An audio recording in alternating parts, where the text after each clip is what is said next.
Hey, folks, this is Rabble Rousing Rich Bergeron. Ladies and gentlemen, it's Renita and Perennial. And Psychic Tom Paget with another new crystal ball. And we got a lot to cover this week. We got a couple deaths to talk about right off the bat. The big one, probably the most famous one of the two that I need to talk about, is Scott Hall. The infamous Razor Ramon was probably his most famed character in WWE. And the big speech he gave when he went to the Hall of Fame there, where he basically paraphrased the "tough times don't last" quote, and he said, "Bad guys." And he basically used to call him the bad guy Razor Ramon. And here's how he said it. He goes, "Hard work pays off, dreams do come true. Bad times don't last, but bad guys do." Yeah. And there's not too many people that were on the bad side of WWE that a lot of people cheered for, but when it comes to Scott Hall, despite all his difficulties and everything, I mean, there's been a crazy outpouring of support and appreciation for what he did. They said he was one of the ones that made being a bad guy cool, and it was at the time when you were a bad guy, you were a bad guy, and he was so cool. There was certain guys that were so cool at being heels that they ended up making them good guys or baby faces. Guys like Roddy Piper, they turned to him. Guys like Scott Hall, they were so cool. People just loved them that much. A couple of years ago, he was supposed to be at a Reading Phillies game, him and Kevin Nash. And I was excited. I was going to go. I was going to meet the outsiders. I was going to meet Razor Ramon and Diesel. Scott Hall, Kevin Nash. This is great for me. I'm a wrestling guy. I'm going to be, this is exciting. And then COVID was like, no, you're not. And so this year, they're going to do something this year. Right after Scott Hall broke his hip, which was a couple weeks ago, he had a fall, broke his hip. They Phillies announced they were going to have a thing, and it was going to be Kevin Nash. I said, Scott Hall might not be able to go because he'll probably still be recovering, or probably can't make the travel or whatever. And then it was only a matter of days after that. I was just leaving for Florida, and the news breaks, and it's like, pray for Scott Hall. It's like, what the hell happened? Well, with this broken hip, they were doing surgery, and a blood clot broke loose, and he had 3 heart attacks, and it was like he's on life support. It's like, okay, it's like life support is not good, but life support is not an end of game. And it's like, come on, come on, he's a fighter. And then Kevin Nash, when I woke up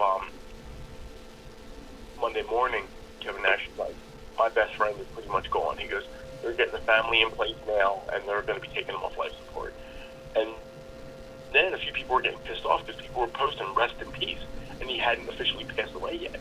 Sean Waltman, who was the 1-2-3 kid and X-Pac and all that, was like, you're saying rest in peace, and the man's heart is still beating.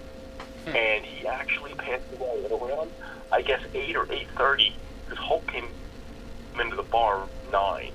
And he's usually there around 8, but they said he's going to be a little bit late.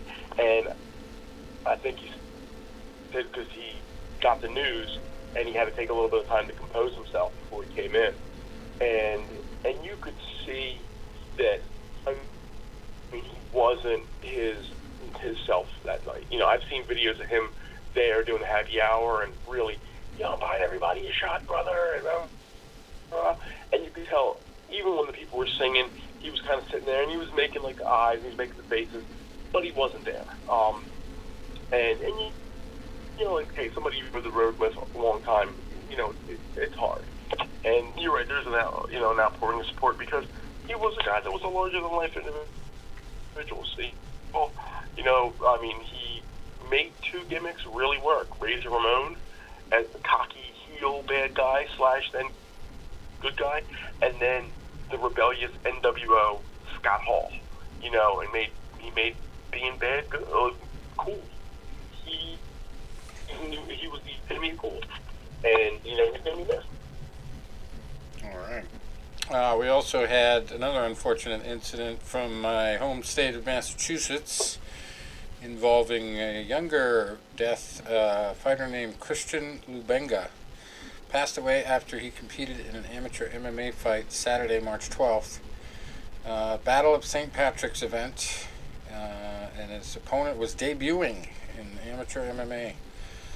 Cody McCracken. That's got to suck for both the family of the guy who died and the kid who won the fight. I mean, how's that for a first win? You kill the kid. I mean, that's just horrible all around.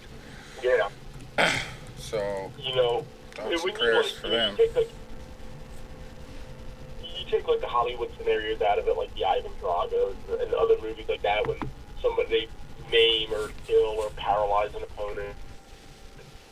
In real life, and they're emotionless about it. In real life, these guys, a lot of them never recover from it. Two, I remember, and I bring up all the time on the show, the Boom Boom Mancini and Gabriel Ruelas.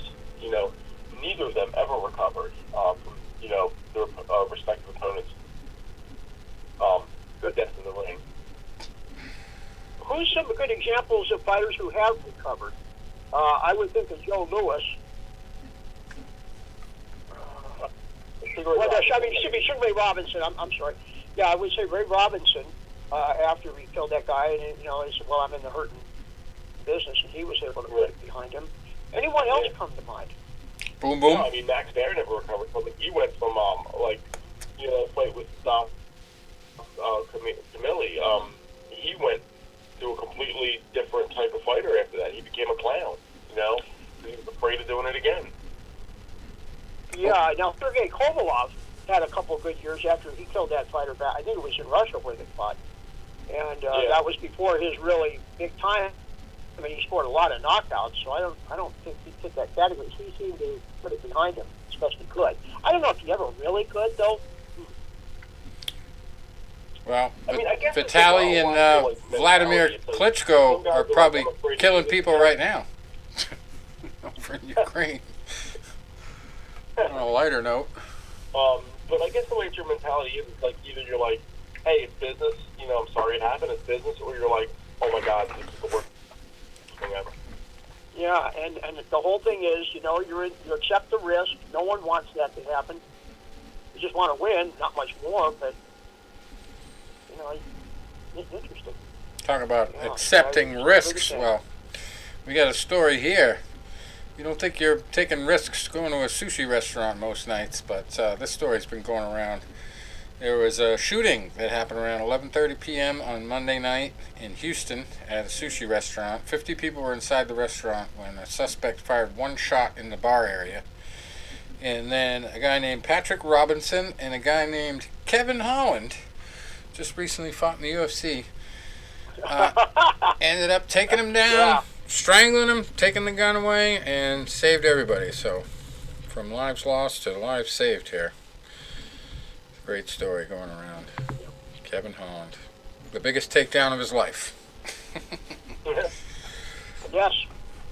And we had a lot of fights to talk about. We're probably not going to get a chance to get through all of them. Probably just going to do the top 5 on each card here. We had Bellator. Big fight in the main event.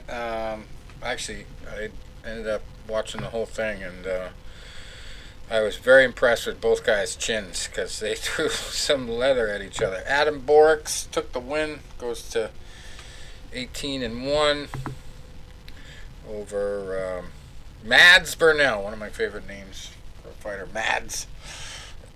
Went all 5 rounds and ended up being a unanimous decision win for Adam.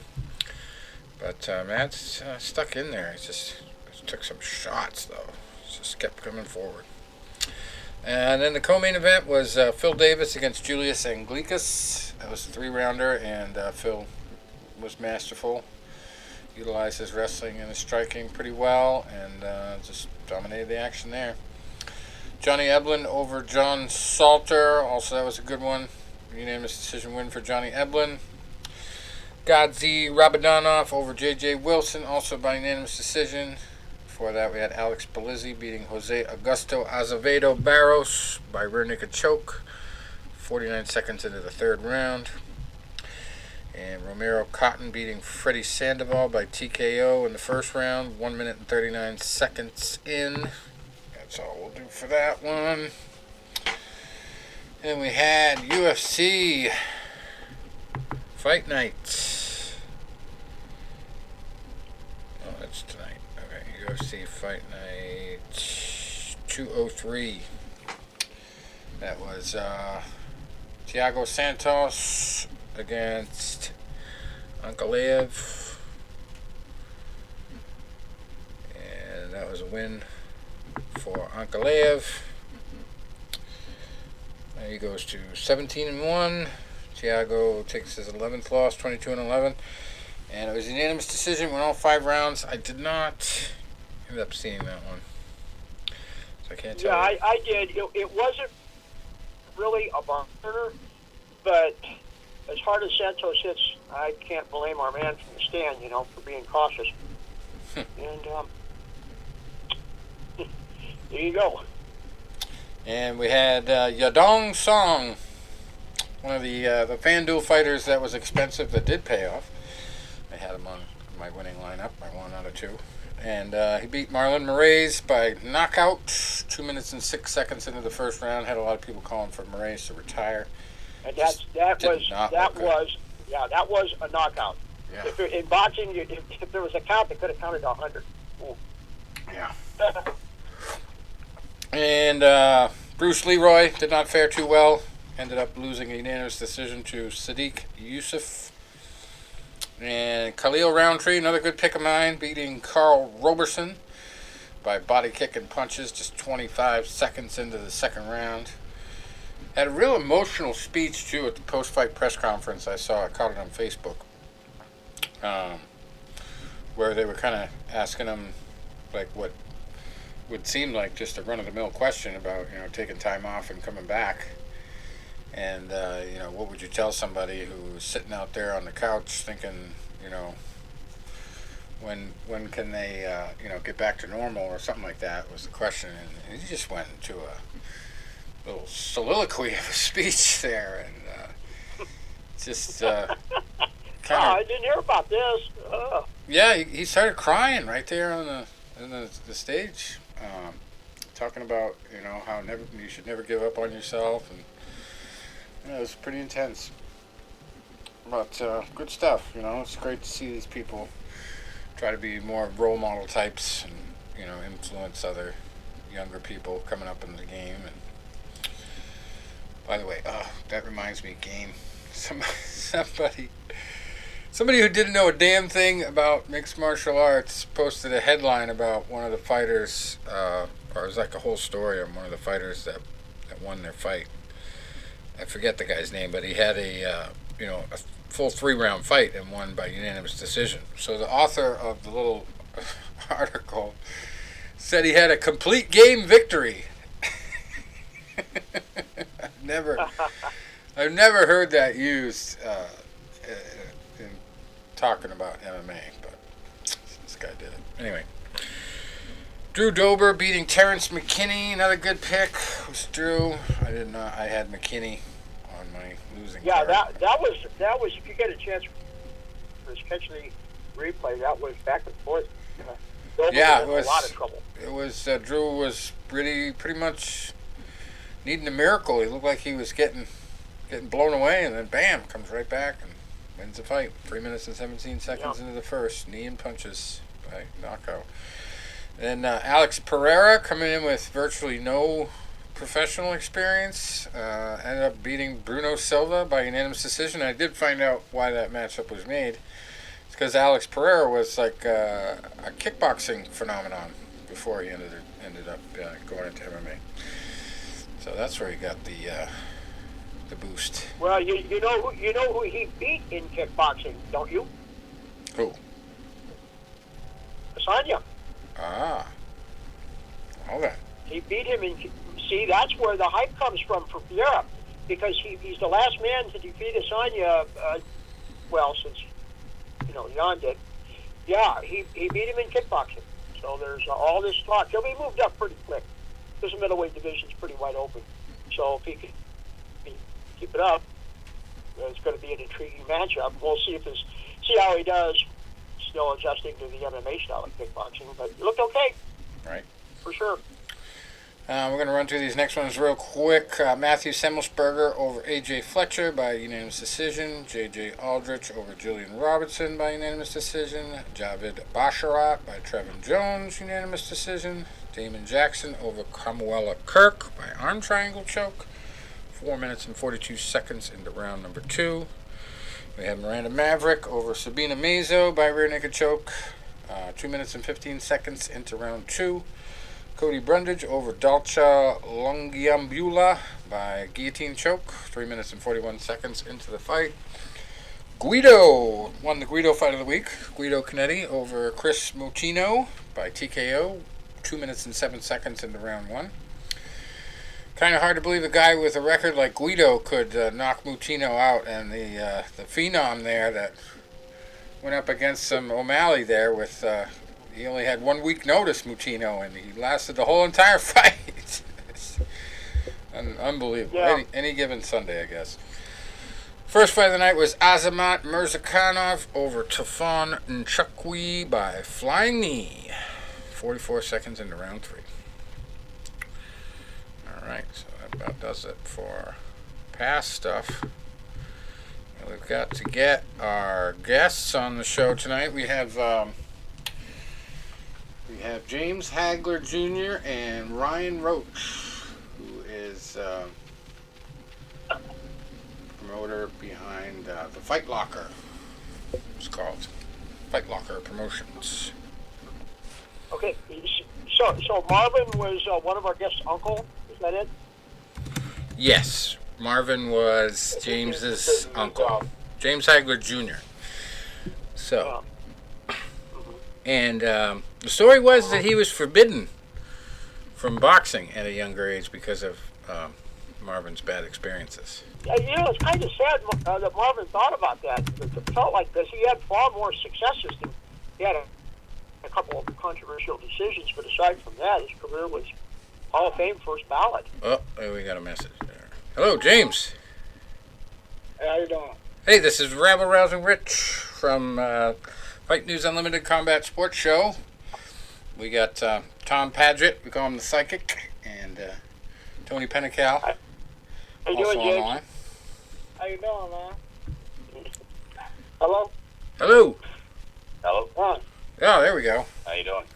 Well, nice to have you guys on. Why don't you just take turns, give a little bit of a introduction of yourselves and what you got going on these days. You want to go first, Ron?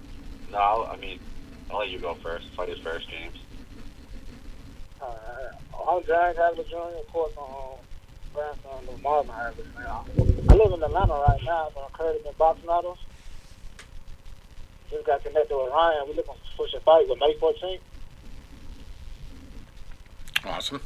Yeah. So I've just been training for that and getting ready for that. All right, Ryan. And I'm Ryan Roach.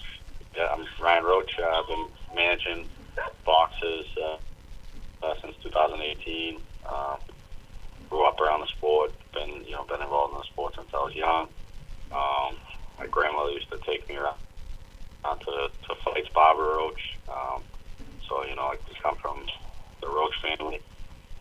Pretty well known in the sport of boxing, and I met James about a couple months ago. We teamed up, and I think it was a good fit for both of us. And the Roach and the Hagler names, hopefully we can make some more magic. Yeah, I get a big connection to the Brockton area, so I'm very familiar with Marvin's legacy. I never, unfortunately, got to meet him, but I met his good buddy, Goody Petronelli. Got to interview him years ago before his passing.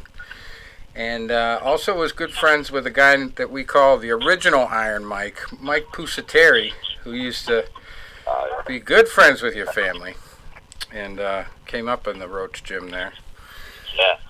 But, He's a great guy. I actually was with him right before he passed, not too long before that. He was out in Vegas a few times for some Pacquiao fights. So Yeah, he was like running 5 miles a day too. Even in his old age, he used to tell me. It's just that was a big shock to me when I found out he died. Unfortunate. But anyway, what's that like growing up in that family and being involved in boxing? Was it kind of like you had to find a path into that sport, or was it ever an option to do anything else? Is that from me, my point, or James? Yeah. Well, I guess both of you could answer that one, right? Yeah. So for me, from my point, yeah, my dad was Joey. He was the youngest brother out of the fighting ones, and he pretty much, my grandfather gave me a set of boxing gloves at 5, and my dad was like, you're not getting into the sport. And he took some punishment in the fight, and obviously, Freddie, I think by that time had Parkinson's, so they were kind of like, you're not. My dad wanted me nothing to do with it, and then I kind of found my way. I still hung around it, still was around the sport, and then kind of got into it later in life.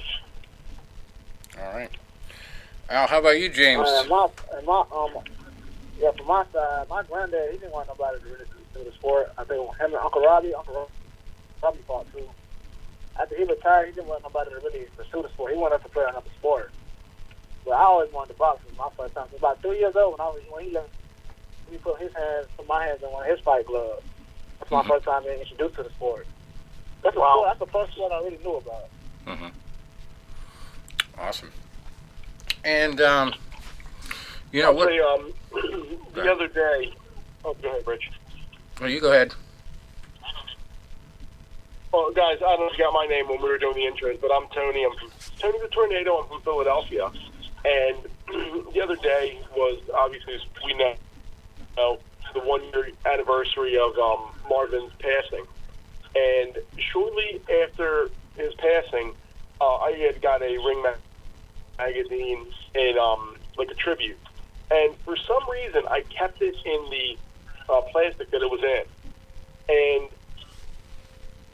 in a way, because I was on vacation last year in Florida when a friend of mine texted me that he had passed, and I actually could not open that magazine to read until this weekend when I was in Florida. It was almost like a closure for me, because I grew up, I'm a child of the 80s, I was born in the late 70s, so I grew up watching Marvin Hagler as a kid with my dad. Those old Sunday afternoon fights, Tommy Hearns and John the Beast Mugabe, Roberto Duran, so many great fights, and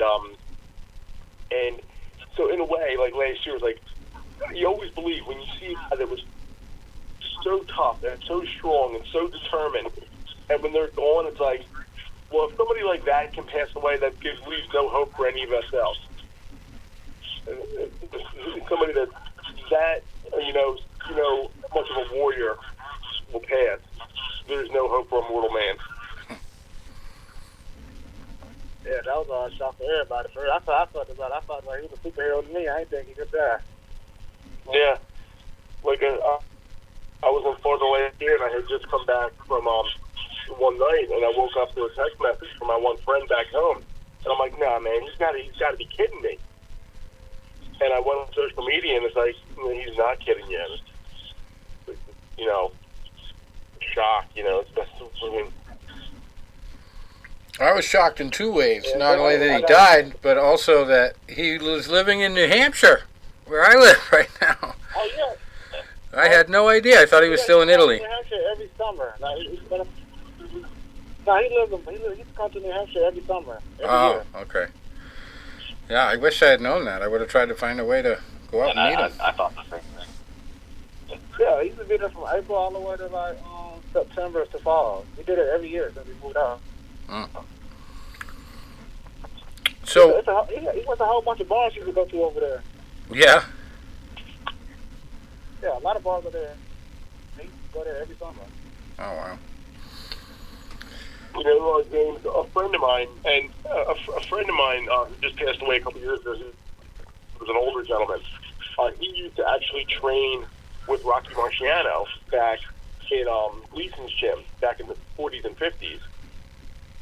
And then years later, after he broke his hand a couple times and wasn't fighting anymore, he became a referee, and he refereed a few fights at the Philadelphia Spectrum where Marvin was fighting, and I think the one was against William Warren Monroe, and it? Oh my God, I'm drawing a blank on the other one. I'm sorry, but he refereed Marvin at least 2 times. Was it Boogaloo Walk? Yes. Thank you. And I know Boogaloo. Now I feel bad. Met your match, Tony. We call Tony sometimes the Rain Man of boxing because he just comes up with obscure stats. And don't forget Cyclone Hart. Well, Eugene Cyclone Hart. Yeah. Marvin fought them all then. Yeah, fought them all. I'll tell you a funny story. I've told these guys about 100 times, but he was so old school. When I first was watching boxing, I used to have HBO when we first got cable as kids, and so we watched a lot of Mike Tyson fights. But the big one, the first one I ever bet on in my life was Marvin Hagler versus Sugar Ray Leonard. And since I was in Boston at the time, you had to root for Marvin Hagler. I mean, he's the home state guy. So I bet this kid $10 that Marvin was going to whoop Sugar Ray. And that's the first bet I ever made, first bet I ever lost. But to find out the details of what went on to make that fight and how Marvin had to chase Sugar Ray around and how they changed the ring setup right before the fight, and so many different things were done to make Sugar Ray a favored fighter, and as far as points go, it was crazy. And obviously that affected him for years and years and years afterwards. And he I remember, I don't know exactly right. I don't remember the exact story, but apparently there was something I read about him running into Sugar Ray years later, and Sugar Ray tried to make a joke about something, and he was still bitter about it. But what was that like? Watching him deal with the kind of politics behind the sport that was a little bit beyond most people's understanding. That hurt him for the rest of his life, to be honest with you. That's why he never came around to see none of the young guys fought. He didn't like the boxing politics, said they was corrupt. That bothered him for the rest of his life, the way that fight went, and just how he had to get the fight. Right. Yeah, he was better than he took it to his face. He really did. He had us not like the Sugar Ray Leonard. That's what I did. Now, but did he still watch a lot of boxing, or did he just completely shut himself out? Nah, he just started before he passed away, 2 or 3 years ago. He just started back watching boxing and started going to some of the fights over there in Europe. Oh wow! So he really just he just completely he left it to Italy. Yeah. He just really forgot about boxing. Before he passed away, he just started getting back into it for real. It's unfortunate because just such a big role model, and just a great example of toughness. Period. But you obviously have watched a lot of his fights, right? James was funny a couple years ago. What do you say? You've watched a lot of his fights, right? Do you have a favorite? I say all of his fights. All the ones they recorded. Awesome. My favorite will always be Tommy Hearns, though. What a classic. You know what's funny? You know what actually is funny, and it's a fight that gets overlooked, and maybe it was Marvin was getting a little bit later up in his career. One of my favorite fights was the fight with John the Beast Mugabe. Mugabe was the last one. Yeah, he was feared. He was a puncher that was feared because he would, pure power was one of maybe the greatest of all time punchers. And the fact that Marvin walked through some of his, titanic bombs and never flinched. Now, we were on the phone 10 or so years ago with Goody before he passed away. And I remember saying, and this is my exact quote to Goody Petronelli, I said, Goody, what did you put up in the water in Brockton, Mass? With such a great chin. Because the reference in Rocky Marciano, who had only ever been down twice in his career, and Marvin Hagler. And I said, and Marvin was only down once. And I was about to follow up with, and it was a slip. And Goody chimed in, he goes, and that was a goddamn slip. I'm like, I know, I was about to say it. It was a slip. Roldan did not knock him down. I said, the man in my eyes never went down. He goes, so Goody, I'm on your side here. But I said, what did you put up in that water? I mean, great, amazing chins in that town. Yeah. I remember being up there at the gym one time. You gotta learn how to take them before you give them. Yeah. I remember being up there one time and hearing some stories about Marvin, and I forget who the guy was that was telling me, but he's like kind of like a journeyman type of fighter from New England, big guy, and he was telling me one of the secrets to Marvin's success was all the road work that he used to do, and not just road work, but beach work. They used to go down to Cape Cod, and he would run the beach in combat boots rather than running shoes for the extra weight. And just unbelievable mileage, like 12, 13 miles in one day. And Goody himself told me the story. Yeah, he's got 14 miles. Yeah. Goody himself told me the story of when Marvin first came to the gym. Didn't have a very good day, got kind of knocked around the ring when he first stepped in there, but it was the day after that, and the day after that, and the day after that of him coming back and coming back and coming back and refusing to give up on it that really made him who he was. But it was one of the greatest honors being able to box in that facility that he walked up the same steps one time and hit the, probably was jump roping on the same exact floor because it didn't look like they updated that for years. This place is gone now, unfortunately, but a lot of history there. But Ryan, we kind of feel like we're leaving you out here. Yeah. Can you kind of give us? Can you kind of give us an idea of how you met James and how this all came together with you two? I mean, we both followed each other on social media, and I was following him, knew who he was, and I forget who reached out to who, but we struck up a conversation and we talked on the phone. I think the first time we talked, we realized, like, hey, this is, just the two names alone, we can probably make some noise. And I've had some success running, getting some fighters, building fighters, from less than 5 fights and getting them, some title shots. Just had a title shot last weekend. So I think that's where I come in and help these guys. Every matchmaker is calling some of these guys without representation to see if they'll take a fight, and fighters don't like to say no, so sometimes that's when they need a guy like me to kind of step in and say, hey, that's not the right fight at the right time. So once we hit it off, and he came up to Boston, we had a fight card like the following weekend after we signed. He came up and we met in person, and he brought his family up, and I had my family there, and I think it was a good match, and here we are. We're gonna start to get busy now. Awesome. And I've been actually getting all the press releases you guys send out for Fighter Locker, and I've been following it. I got a couple other New England guys that I don't know them personally, but I think I've definitely met Chris Trietti. He's got that Granite Chin Promotions company, and then another guy I went to school with. I definitely met him. He was on my boxing team up at Norwich, Michael Reyes. So I'm sure you've been communicating with those guys and kind of in the same mix. But what's it like in the Boston area as far as promotion? I mean, it was kind of slow. At first, obviously, it was the last ones to kick off out of COVID. I think the last day probably. Right. I think the first fights were in July. But now that everyone's back, it seems like there's 2 to 3 fight cards a month. Yeah, I wish we could get that action up here in New Hampshire.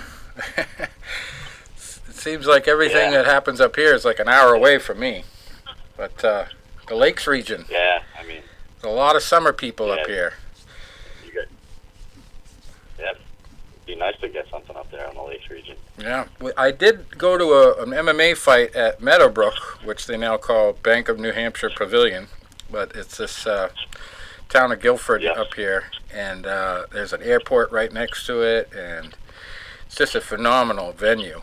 I don't know what it would take Yeah. to get on their schedule with their partnership now with the Live Action Company. With it's like one of the biggest music companies out there. But those Live Nation companies, they take a lot of they take their percentage, which makes it hard for the promoters. I know that. yeah, but I mean, I would love to see it there. But there's also like 6 or 7 different music halls all of a sudden up here, where I'm seeing semi-famous acts Yeah, and stuff. those are starting to pop up. So one of those venues Those are might be actually good. getting popular, but They even opened up this little place in Lakeport, Laconia, right down the street from me. It's like an old opera house, and they've been having famous acts in there. I think the first person they had there, the first group was the guy from the Patriots there, Doug Flutie, and he's got some kind of a band, I guess, okay. now. But yeah, it'd be great. I mean, I didn't even know that. if there's anything I can do to help, Yeah, no, I mean, get you guys up here, I'd love to be involved somehow. yeah, definitely. Maybe that's something. Maybe something we can talk to a few of those guys about. Maybe going up there next summer. Awesome.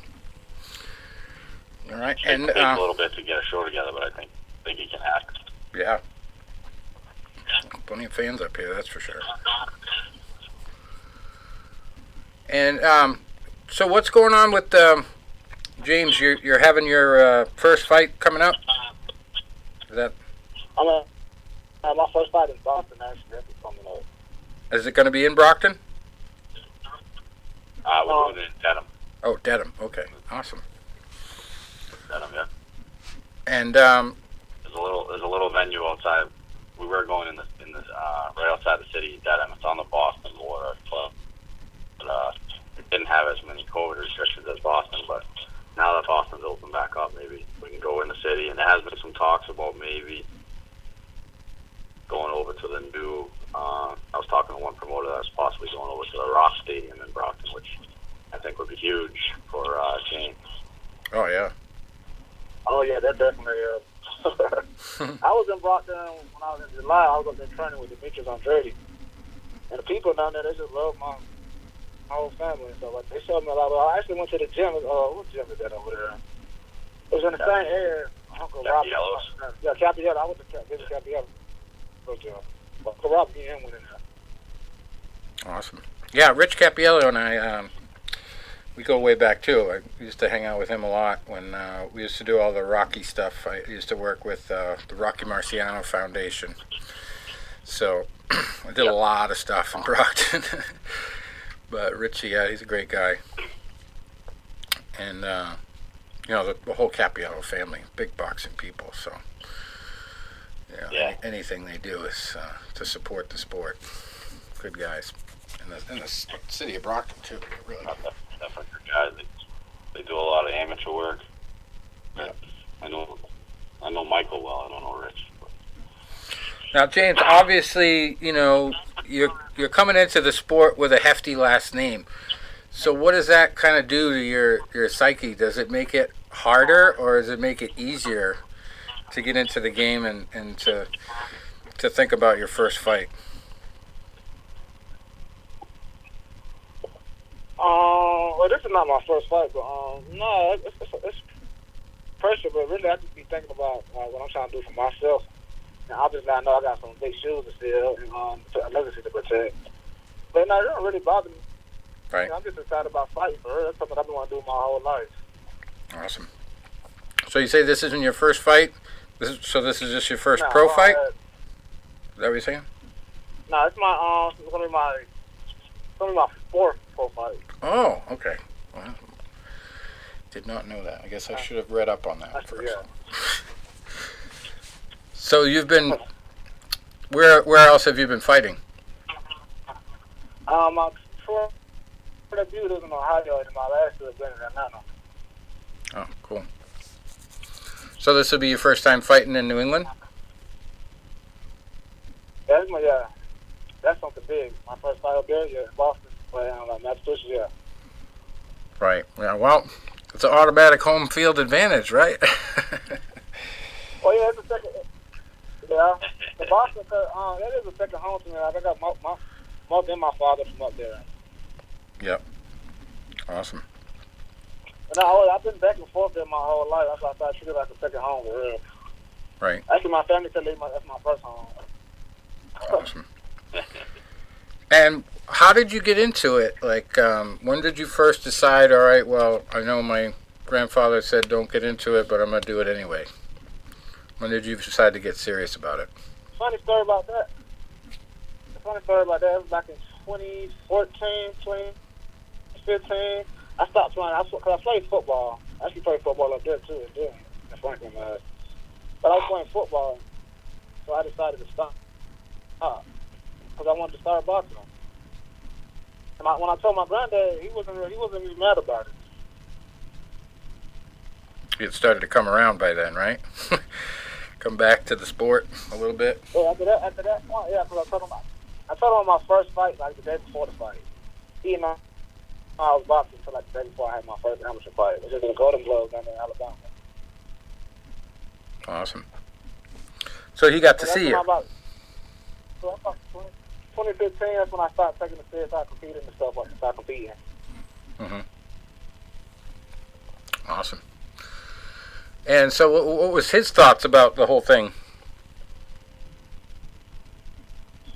He told me to, his first suggestion was don't switch too much to Uncle Robbie. That was his first suggestion. And then he was telling me, like, don't trust everybody in politics. I know how to politics because he told me everything about his career. But he told me, like, that's what I want to do. I should do it. Don't let him stop me. Awesome. And he did warn me about how dirty the game was. Right. Yeah, unfortunately, we keep seeing examples of it still today. Some of the decisions that get made, and we talked about it last week. There was a decision over in the UK that they're like suing over it. That was that bad. So yeah, it's unbelievable. I've seen it too myself. When a guy gets his butt whipped, and you think the other guy's going to win. But they give it to the guy who lost because of, maybe he knows a couple judges or, some cases the judges just suck, like that Adelaide Bird. She had a couple straight fights where it was like, what was she watching? Yeah, they can't see. Yeah. And if... How about that time, what was it, C.J. Ross scored Canelo and Floyd a draw? Oh, yeah. Now, speaking of Floyd, I haven't heard about that, yeah. There's been a lot of fighters that come up since Marvin. Do you have any favorites or anybody that you think compares to him over the years that you've seen since Marvin left the sport? No, I ain't seen nobody relentless as him, but he was just different. Mm-hmm. How about a favorite fighter? Compare close, like probably like a little bit. I see it in Earl Spence a little bit. Earl Spence, yeah. Yeah, he's coming up on a big one too. He's got a big fight against the guy who beat Manny Ugas. Yeah. Ugas. And what's your ultimate goal? I guess both of you guys could answer this one. We'll start with Ryan. What's your ultimate goal with boxing? I mean, my ultimate goal is to, obviously I have, a big name to fill myself in a different position, but, my big goal is to have world champions, and, a lot of them, but I'm still young, so I think I got a lot of years left, and I'd like to hopefully make it into the Hall of Fame one day for the most world champions as a manager. I don't know, we'll see. All right. That's the same thing with me, trying to be a world champion and make millions doing it. Great. And another one you can both answer. What do you love most about the sport of boxing? James, you can take that one first. what I love about boxing, I just really love the art. I like beating people up. I'm just be honest with you. Great answer. I'm just be real honest with you. I just love beating people. I love fighting. I got an opportunity to do it as an art, not to be wild with it. And I have gloves on because I love gloves. I love the way the leather smell. Yeah. That's what I just share about the boxing. I've been watching this my whole life. I'm just happy to be able to be and participate in it how I want to. Awesome. Yeah, we've had a variation of that answer before. Most of the time when people say stuff like that, they say, it's just great that you get to get in there and beat somebody up and you don't go to jail afterwards. and the worse you beat them, the more money you get. Yeah. How about? Definitely is a plus. You don't got to get trouble for it. Yeah. Yeah, it's kind of funny because, most of the fighters that we interview either got into it because they got bullied as kids and they needed to learn how to fight, or they just needed an outlet or something like that. And for me, it was kind of this. It wasn't really getting bullied. It was my mom died when she was young, like in her 30s. So I was only 6 years old when it happened. And that was in the 80s. And in the 80s, whenever you insulted somebody, the most popular thing to say back was your mother, growing up in Boston, you guys know that, But when I was a kid, my mom had died. I didn't, put two and two together that, oh, well, you can't flip out when somebody says that. I would flip out, like a switch was flipped.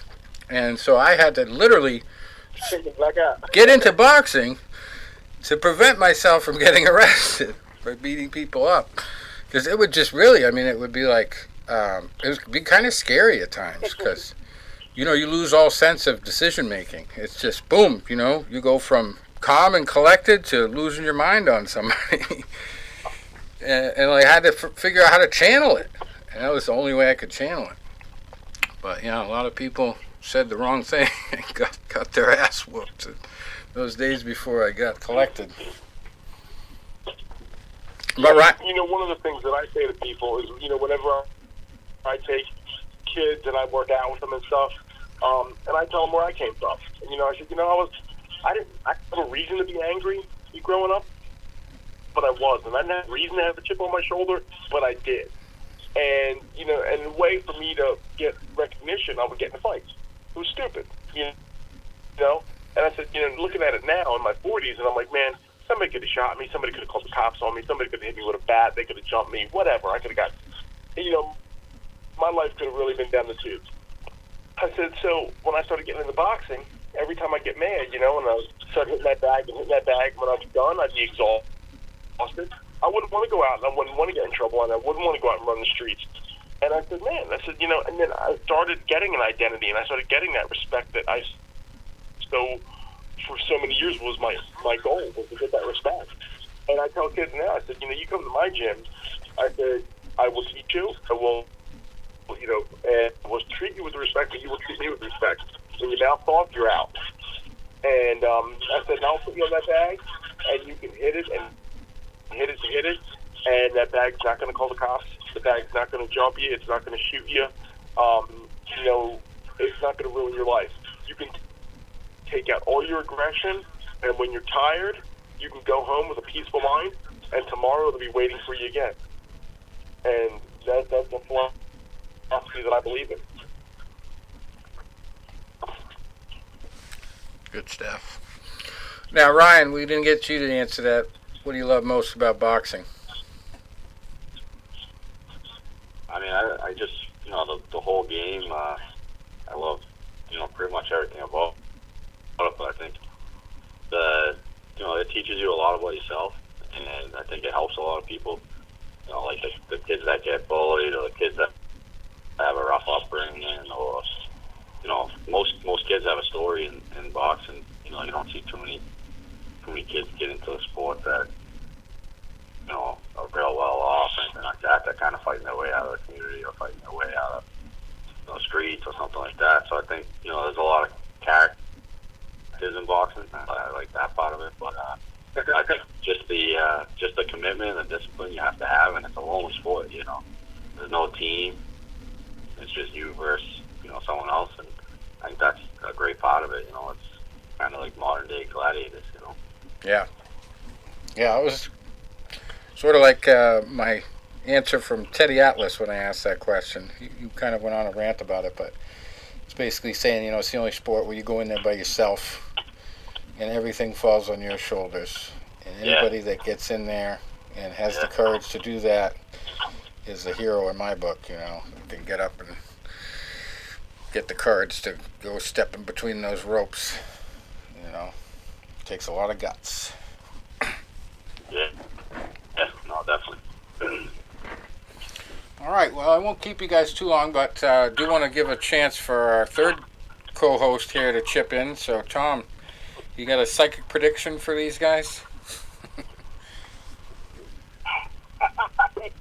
Well, psychic says, both of you gentlemen, I do believe that you are exactly where you need to be at this time of your life. You're made to do this. Because think about it. You both have a famous name, famous families. Someone would think, well, maybe that's an easier path into boxing. It could be a lot harder. Because both of you have said that you've had some influences in the family telling you not to do this. But here you are. So, what does that say about success? Now, my wish is that a couple years down the road, when Team Hagler and Roach is really moving up the ladder, you don't forget us. You come back. Because I'm telling you, the vibe I have, this is a winning team. It has to be. And I'd say, James, that when we talk about your grandfather, we're also talking about you. You're a separate person, but you have his genes. Remember that. And you ever need motivation? I'm sure you don't, but people still talk about Marvin all these years later. The YouTube videos of his training and his legacy. I mean, to me, he was hysterical. If I was a mad scientist trying to create a fighter, there's a slick boxer, slick puncher, a gym made of concrete, stamina that would just go forever, insane cardio. I mean, and just use that as an inspiration, and be your own man, but remember you've got that. And I know that you got a good manager who's seen the up and downs of the fight game, and he's still here. So there you go. This is my crystal ball. Now it's getting too hot. I got to calm it down here a bit. But good stuff for this team. I'm telling you both, and I do mean it. Thank you, man. All right, and tell us how to find you guys on the interwebs there, social media, all that stuff. Start with you, Ryan. You can find me on Facebook at Brian Roach.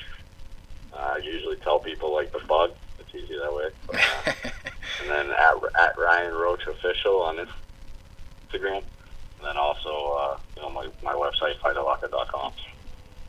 All right, James. You can find me on Facebook at James Hagler Jr. I have a fan page at James Hagler Jr. And on Instagram, I'm at James Hagler Jr. Just put in James Hagler Jr. Find on all platforms for real. Awesome. And any final thoughts before you guys call it a night here? I appreciate you guys having us on, and I look forward to doing more. And I promise we won't forget about you guys. Climb the ring. All right, yeah, I'll be in touch for I sure. appreciate you guys bringing us on. I had a good time with y'all. I'll definitely keep in touch, and we'll hit you up on Facebook. If you guys are free on James' next fight, feel free to come down. I know it's a little racked from New Hampshire, but I got plenty of friends in Massachusetts I need to visit, so I might make it a point to be there for that one. So, yeah, it's great talking to you guys, and we would wish you luck, but I don't think you need it. Awesome talking to you. Thank you. See you guys. Have a good night. All right, guys. all right, everyone, thank you. You're welcome. All right, there we have it. Ryan Roach and James Hagler Jr. Grandson. Thought he was nephew, but grandson of Marvin. All right, so we left off before the interview. We had just gotten through the UFC fights from last week. Also had a couple of stories and one UFC fight coming up to talk about. Showtime Boxing has announced their schedule for the first half of 22. And looks like the biggest match, like I talked about earlier with James, is going to be Errol Spence against Ugas for the welterweight unification. It's going to be the first unification match since... Who is it? Oh, wait. No, I thought it says here in the article, Spence Ugas is only the 12th unification match in the history of the welterweight division, joining classic matchups such as Sugar Ray Leonard versus Tommy Hearns 1 and Floyd Mayweather versus Manny Pacquiao. It doesn't say when the last one was, but I think it's been a while. So it's going to be Saturday, April 16th. Saturday, April 16th. And it's going to be the WBC, IBF, and WBA championships on the line. And Spence has the WBC and IBF, and Yordinas has the one he got from Manny, the WBA. And also, we're going to have Tank Davis headlining his 4th straight Showtime pay-per-view against Rolando Romero on Saturday, May 28th. Tim Tszyu, Hall of Famer Costa Tszyu's son, will be making his U.S. debut on Saturday, March 26th against Terrell Gausha, 2012 Olympian, in Minneapolis. And then streaking southpaws Erickson Lubin and Sebastian Fundora will engage in a super middleweight or welterweight title eliminator for the WBC interim title on Saturday, April 9th. And then Jermell Charlo and Brian Castano once again will seek to become the first undisputed 154 champion in the 4-belt era, and just the 3rd overall undisputed champion today when they meet in a rematch of their 2021 Classic on Saturday, May 14th in LA. And then welterweight star Jerron Boots Ennis returns in the co-feature against Custio Clayton in an IBF welterweight title eliminator. And David Benavidez, Saturday, May 21st against knockout artist David Lemieux. Is it Benavidez? That'll be a good one. Yeah. I mean, Benavidez got to be the favorite, but I mean, that's going to be a shootout. Yeah. I think David's going to win. Say, while it lasts, it'll be a good one. I don't see it going to distance, but it'll be fun. Lemieux never backs away from anything. He's always got that punch. So it'll be fun. And then Travis, I think it's, no, not Travis. That's the other guy. Fulton. Stephen Fulton Jr. The other Fulton I was thinking of was dead. Hung himself in jail. Yeah. The MMA Iron Man we always talked about getting on the show. Almost used his name. But no, we're talking about Stephen Fulton Jr. He's going to be fighting Danny Roman on Saturday, June 4th. And then Saturday, June 18th, Jermall Charlo defends his WBC Middleweight World Championship. Faces former world title challenger, WBC number 6 ranked Maciej Sulecki. And Saturday, July 9th, we have Mark Magsayo making his first title defense, the WBC World Featherweight title against Gary Russell Jr. Oh wait, no.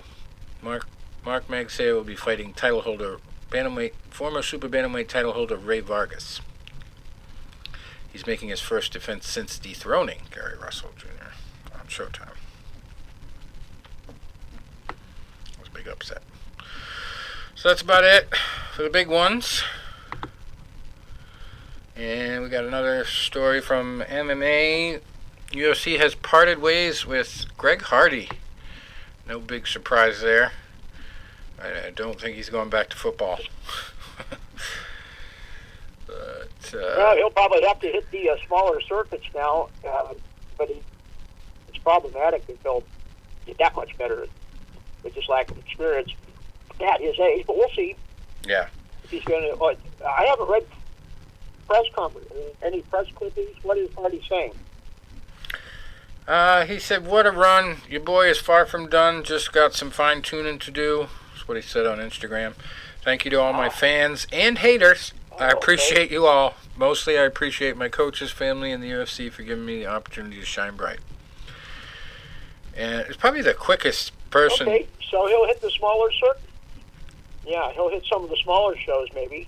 Yeah. And, so he's probably the happened? quickest person to get into the UFC, as far as what he had to do to get there.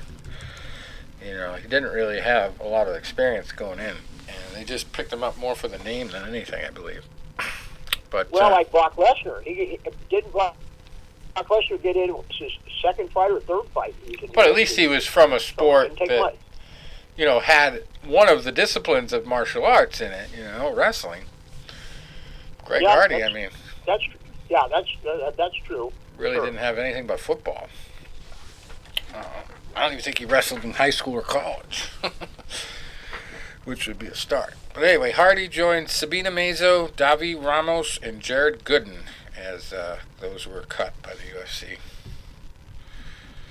And Hardy just lost on March 5th to seal the deal in Sergey Spivak at UFC 272. Now this weekend we have UFC Fight Night again. I hate it when they do that because, it's basically no difference for me between a numbered event and a fight night. It used to be they did the fight nights because they were free. Because they were on free ESPN, right? Now you got to have ESPN Plus to watch these damn things. So it always pisses me off. The only thing that pisses me off more is when you have ESPN and the fight is supposed to be on ESPN regular, and they have like a college basketball game that's like 8 minutes left in the fourth quarter when it's supposed to start. And then they tell you that. Yeah, my blood pressure is probably been like 800 over 3,000 a couple times with that. I'm yelling at the television. I think they can hear me. Yeah. My neighbors at the television guy is so fired up. They're like, oh yeah. Why do we got to take another timeout? Every 2 seconds, all you hear is Yep. Oh, God forbid if it's a close game. Goes into overtime.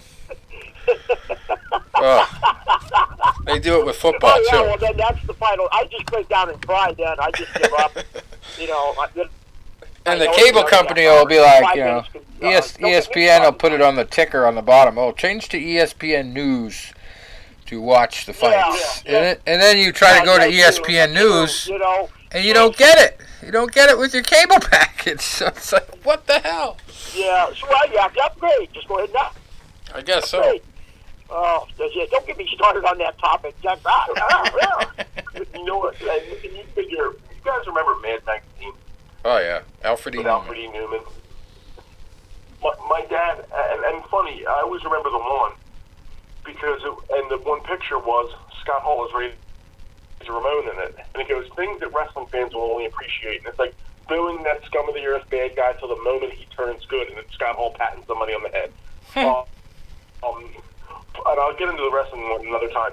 But the one my dad always makes fun of, he goes, when you turn on your favorite TV show and it's preempted for something else, and this is, he still brings this one up, and this has been 30-some years ago. Your TV show is being preempted for a special edition of basket weaving from outer Mongolia. He's like, that's like, well, what was it, that movie that time with the Raiders game? The Heidi or something? Oh, yeah. This Raiders game? Heidi. The Heidi game. Come back, some Disney movie was coming on. Yeah. We used to watch that Heidi movie all the time, actually, as kids. My two sisters loved that movie. Loved it. Anyway, this Saturday we've got Fight Night 204. Main event is heavyweights. Alexander Volkov, 34-9 against Tom Aspinall, who's 11-2, and might sound like a mismatch, but Tom Lost his first fight of his career in pros, and then had one submission since then, lost, and then everything else has been wins. A lot of the most recent ones have been knockouts. He's got like a 6 or 7 fight knockout streak going. Volkov has been kind of up and down last few years, but at the same time, when he's been down, it's been against very world-class guys. Last loss he had was to Cyril Gagné. So I like him in this one. I'm going to go out on a limb and say that he gets the job done. But Aspinall is, as Tom would say, no cheap date. So I might need your psychic help on this one, Tom. Okay. Yeah, I'm kind of on the fence about this one too. That Volkanov is just like you said. He only loses to the best, but this will be a very good test for Aspinall. He's been knocking a lot of people out. So find out. And co-main event: Arnold Allen, 17-1 against Dan Hooker, 21-11. Dan has just dropped a fight to Makhachev on short notice. Took it and didn't do too well. But now he's going to be fighting closer to his home, so he might have the home field advantage going in against Arnold Allen. Arnold has just the one loss, but hasn't fought as big a big name opponents that Dan Hooker has, but he's been doing pretty good. I mean, he's been mowing through people so far, so it's going to be a tight one. I like Dan Hooker's experience factor, but I also like Arnold's youth and that's only one loss there on his record.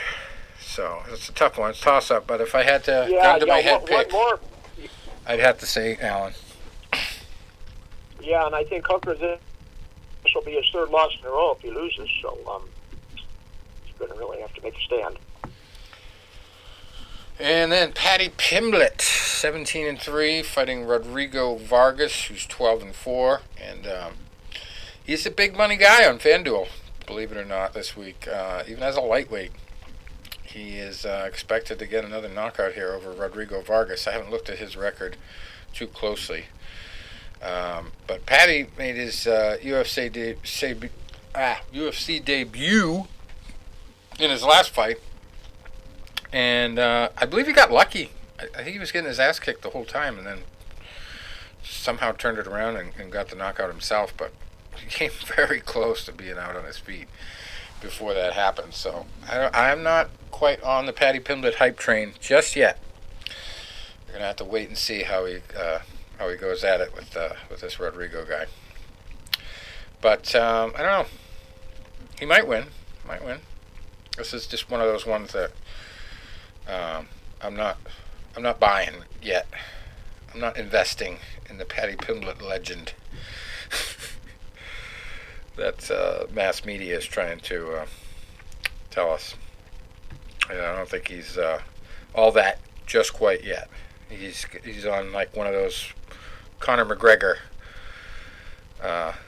head trips right now, and Rodrigo Vargas might be the Nate Diaz that stops the hype train for a little while. We'll see. But yeah, that's one to watch. It's going to be a little bit exciting. He's also going to be a little bit closer to home. He's an Irish guy, I believe. But anyway, Gunnar Nelson, 17-5-1, fighting Takashi Sato, who's 15-4. Gunnar is an Iceland guy, so that's one of the reasons why he fights in. This is going to be in London, I believe. He usually fights in Europe. Yeah, it's going to be at the O2 Arena in London. And Molly McCann, 11-4, fighting Luana Carolina, who's 8-2. That should be a good one. Molly is. It's funny we had Freddie Roach's relative on because Molly and Freddie share the distinction of having one of the types of nicknames that are not very fearsome for a fighter to have. Molly's nickname is Meatball. And she enjoys it for some reason. She likes that nickname. She uses it in her introductions and everything. For the life of me, I don't know. I probably should look up why she does that, what the story is behind that. But yep, that's her nickname, Molly the Meatball. I can't. And Freddie's nickname back in the day when he boxed was the Choir Boy. I never knew why that was. I probably should have asked Ryan. Maybe he would know where he got that. His Catholic upbringing. Oh, well, maybe, yeah. That would make sense. I mean, he was something that, if I remember right, not positive, but the Choir Boy. Somewhere. Anyway. So I like Luana in that one. She's got better winning percentage. Molly has shown improvement, though, so could be anybody's fight at flyweight there. Then we got lightweights. Jai Herbert, 11-3, fighting Ilya Topuria, who is 11-0. Mike Grundy, 12-3 at featherweight, fighting Makwan Amerikani, who's 16-7. Shamil Abdurakhimov, 20-6, fighting Sergey Pavlovich, who is 14-1. That's a heavyweight. And we got Nikita Krylov, 27-8, fighting Paul Craig, 15-4-1 at light heavyweight. And third fight of the night, Jack Shore, undefeated, 15-0, fighting bantamweight Timur Valiev, who's 18-2. And Valiev has had a little bit more experience in the UFC against, similar type names, but Jack Shore, I think, this will be his third fight in the UFC, so it's going to be one of those youth and inexperience versus age and experience. But not too much more experience. Only about 3 fights there. Well, 4 fights. 5 fights. Gotta do your math right there, buddy. Second fight of the night, Corey McKenna, 6-1 against Elise Reed, 4-1 in a female strawweight battle. And then the first fight of the night, another undefeated fighter, Mohamed Mokaev, 6-0 against Cody Durden, 12-3-1. I don't know if he's any relation to Tyler from Fight Club. Tyler Durden, but that's a great name for a fighter too, considering that movie made the name famous. I'm just checking out Rodrigo here. Rodrigo has lost 2 out of his last 3 since joining the UFC in 2019. His last win was last year at this time, right around this time. Zhu Rong beat him, or he beat Zhu Rong by unanimous decision. Going up against Paddy Pimblett. Alright, so then we got PFL. I believe that is going on Saturday. Nope, tomorrow night. Friday night. Main event is a lightweight match between Bruno Miranda, 13-3, and Carson Fry, who is 9-4. Then we got Damir Ferhat Begovic, 5-2-1 against BJ Bland. That's not a good name for a fighter. Bland. 15-10. He's a Bland fighter. Michael Dufort in the second fight of the night, 8-4 at lightweight, fighting Arut Pogasjan, who is 9-3. Then undefeated Yanal Ashmos, who is 5-0 at lightweight, fighting Dennis Hughes Jr., who's 7-3. Alright, I thought that's it for the MMA. So we got to sweep through boxing, and then we'll call it a night here. We had some interesting fights last week. The biggest one, as far as buzz afterwards, is Lee Wood versus Michael Conlan. That turned out to be a real big fight. Actually put Michael Conlan in the hospital, but as soon as he woke up, he said he wants a rematch against Lee Wood. Lee Wood knocked him out early in the early rounds, and from what I read, I didn't actually see it. It was pretty impressive. But Michael was a little bit more impressive for calling for the rematch immediately after getting out of the woods. That's a pretty tough guy. Wants to get right back on the horse after getting thrown off. And this weekend, we won't go through all the Jesus Fight of the Week and undefeated fights and all that stuff, but I'm going to go off BoxRec's idea of the best fights of the week here and just read those names out. We've got, I haven't even heard of either of these guys, but Masamichi Yabuki and Kenshihiro Taraji in action on Saturday. Alexis Roca versus Blair Cobbs. Regis Prograis versus Tyrone McKenna. Sonny Edwards versus Muhammad Wasim. And that's it for Saturday, according to BoxRec. And next Saturday, we've got the Tszyu versus Gausha matchup. And Lee Selby taking on Gustavo Daniel Lemos. Those are the big fights. And another big one, Felix Sturm versus Istvan Sazili. That's about it. All right. So, good show. And we'll definitely have to keep in touch with James and Ryan. We'll see if we can't get a friggin' fight up here in the Lakes region. And let's hope that they remember us in a few years. I'll say that. The only person that I've tried to use that against when they've forgotten us, it didn't work. It didn't work when I said, hey, we interviewed you a while back, and you said you wouldn't forget us when you're champ, and now you're champ. And it was Sergio Pettis. I don't know if you were with the show back then, Tom, but it had to be like 8 or 10 years ago, somewhere. It had to be that long ago because I barely remember it. But it was before Sergio had ever really gotten started. I think he had like 2 or 3 fights, and we got him on the show. And then as soon as he won the show, the Bellator title, I contacted him through his people and said, if we could get an interview, we'd really appreciate it. We interviewed him before he was famous. Kind of helped him get on the map. So, it'd be nice to get like at least 20 minutes with him or something. Nope, no response. But Ryan is a New England guy. He's friends with a lot of the same people. So I think it'll be different with him. Sergio was just somebody that I didn't even have anybody close to that I knew, or I wasn't close with, really. And the only person that we interviewed from his gym before was Duke Rufus. That was a pretty decent interview, too. That was a long time ago. But anyway, I think that does it for us, and we'll try to get somebody for next week. If not, we'll have a lot of fights to talk about. Yep. But now that we got Ryan, we'll get him hooked up on Facebook. Maybe we'll get another one of his fighters next week. Should be fairly easy to do. We'll figure it out either way. Till then, thanks for stopping by. All right, guys. Enjoy the fights this weekend. Have a good weekend. All right. Adios.